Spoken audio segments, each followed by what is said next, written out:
Hello friends, if you are one of my regular viewers, then you already know that I faced so many problems to cure my builder gel.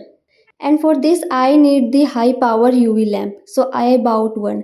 This is the 48 watt UV LED lamp and today I'm gonna test my UV builder gel again.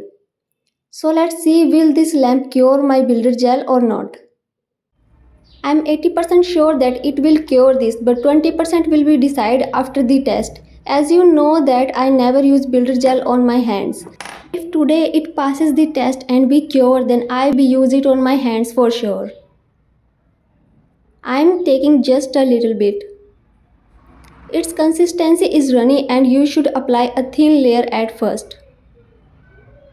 And I'm doing the same because in so many videos I saw that many artists say that it takes time to cure like 3 minutes. I'm curing the gel for only 60 seconds. That's why you should apply a thin layer at first. This lamp works automatically when you place something inside it. It senses the object. Let's check the results. The gel has been cured in 60 seconds. My big problem has been solved. I used to think that the gel is not working, but now it's clear that it needs more power to get cured. I hope this video is helpful for beginners who faced these problems. Bye.